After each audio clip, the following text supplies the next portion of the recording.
ഭക്തജനങ്ങൾക്കും കതിരവേൽ Murugan YouTube ചാനലിലേക്ക് ഒരിക്കൽ കൂടി സ്വാഗതം. എൻ്റെ ചാനൽ ആദ്യമായിട്ട് കാണുന്ന ഭക്തജനങ്ങൾ ചാനലൊന്ന് സബ് ചെയ്യുക. അപ്പോൾ നിങ്ങൾക്ക് എന്തെങ്കിലും ജ്യോതിഷ സംബന്ധമായ പ്രശ്നങ്ങൾ അറിയാൻ വേണ്ടി ഇത് വാട്സപ്പ് നമ്പറാണ്. നിങ്ങളുടെ ഗ്രഹനിലയിലുള്ള പ്രശ്നങ്ങൾ, വിവാഹ തടസ്സം, ശത്രുദോഷം, കുടുംബപരമായ പ്രശ്നങ്ങൾ.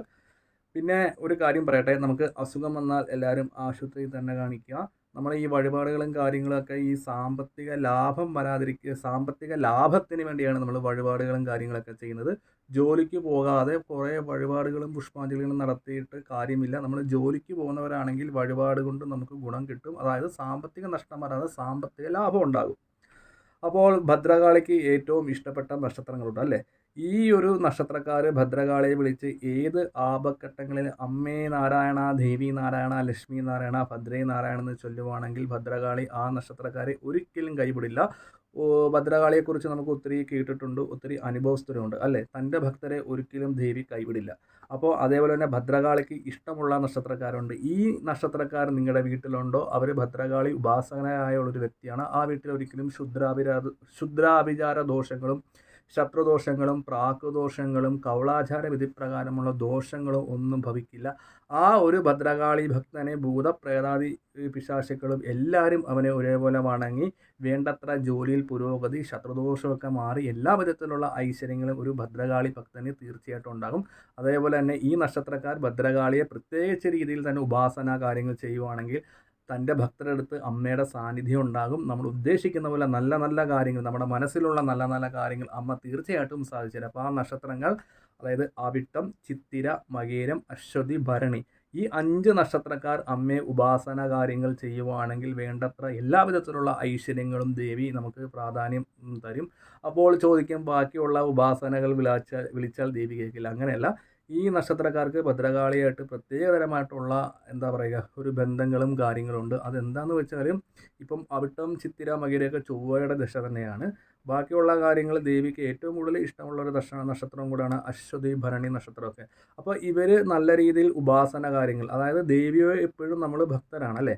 അപ്പോൾ നമ്മുടെ മനസ്സിലുള്ള നല്ല നല്ല കാര്യങ്ങൾ ഈ നക്ഷത്രക്കാർ പറയുവാണെങ്കിൽ ഉറപ്പായിട്ടും ദേവി അത് സാധിച്ച് തന്നിരിക്കും. അതിന് യാതൊരു മാറ്റവും കാര്യമില്ല. ആത്മാർത്ഥമായിട്ട് പ്രാർത്ഥിക്കുക, ഭക്തിപൂർവ്വം വിശ്വാസപൂർവ്വം ദേവിയെ വിളിച്ച് പ്രാർത്ഥിക്കുക. അപ്പോൾ ദേവിയെ വിളിച്ച് പ്രാർത്ഥിക്കേണ്ട കാര്യങ്ങൾ നമുക്ക് ഫോട്ടോ വെച്ച്, വിളക്ക് വെച്ച്, നമുക്ക് നൈവേദ്യങ്ങൾ നമുക്ക് ഇഷ്ടമുള്ളത് നമുക്ക് കൊടുക്കാം.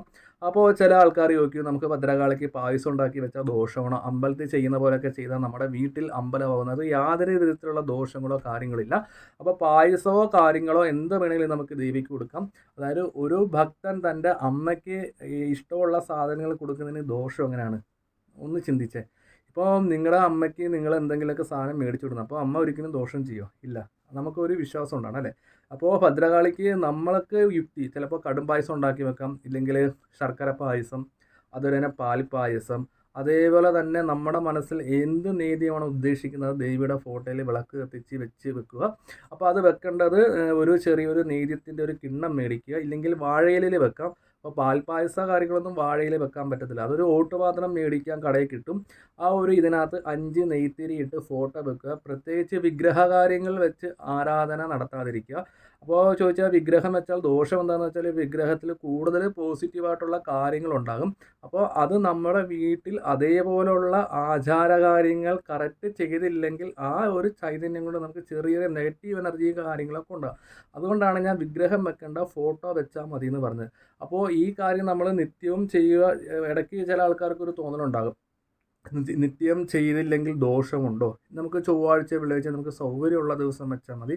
അപ്പോൾ വിഗ്രഹം വെക്കാത്തതിൻ്റെ കാര്യം പറഞ്ഞാൽ ഞാൻ ഇതാണ്, പൂജാമുറി മറ്റുള്ള സൗകര്യ കാര്യങ്ങളൊക്കെ ഉണ്ടെങ്കിൽ നമുക്ക് വിഗ്രഹം വെക്കാം. ചിലവർക്ക് 2 മുറി ഒരു അടുക്കളയൊക്കെ ഉണ്ടെങ്കിൽ ചിലപ്പോൾ ഒറ്റ മുറിയിലായിരിക്കും കാര്യങ്ങളൊക്കെ ചെയ്യുന്നത്. അപ്പോൾ അവിടെ ഇച്ചിരി വിഷയങ്ങളും കാര്യങ്ങളൊക്കെ ഉണ്ടാകും. 2 മുറി അടുക്കള ഉള്ളവർക്കൊക്കെ അവർ മത്സ്യമാംസാദികളും കാര്യങ്ങളൊക്കെ എന്താ പറയുക ഈ സ്മെല്ലും കാര്യങ്ങളൊക്കെ ഉണ്ട്. അതുകൊണ്ടാണ് ഞാൻ ശരിക്കും പറഞ്ഞത് പൂജാമുറി സെപ്പറേറ്റും ഒത്തിരി സൗകര്യങ്ങളൊക്കെ ഉണ്ടെങ്കിൽ വിഗ്രഹാരാധന വിഗ്രഹത്തിൽ വെച്ച് നമുക്ക് ചെയ്യാൻ കുഴപ്പമൊന്നും അല്ലാത്ത ഭക്തജനങ്ങൾ സാധാരണ രീതിയിലുള്ള ഫോട്ടോ കാര്യങ്ങളൊക്കെ വെച്ച് ദേവിയെ പ്രാർത്ഥിക്കാം.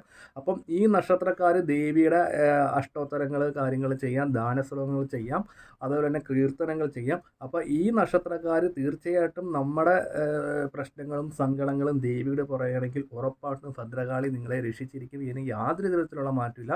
നമ്മളിങ്ങനെ ചെയ്ത് ഒരു മാസം കഴിയുമ്പം തന്നെ നമുക്ക് അതിനുള്ള വ്യത്യാസങ്ങളും കാര്യങ്ങൾ അപ്പം തന്നെ നമുക്ക് അറിയാൻ പറ്റും. അപ്പോൾ ഈ ഒരു വീഡിയോ മറ്റുള്ള നക്ഷത്രക്കാർക്ക് കൂടെ ഒന്ന് ഷെയർ ചെയ്യുക. അപ്പോൾ വീഡിയോ ഇഷ്ടപ്പെട്ട് ലൈക്കും ഷെയറും ഒക്കെ ചെയ്യുക. അപ്പോൾ ജ്യോതിഷ സംബന്ധമായ എല്ലാ വിധത്തിലുള്ള പരിഹാരങ്ങളും കാര്യങ്ങളൊക്കെ ചെയ്യുന്നതാണ്.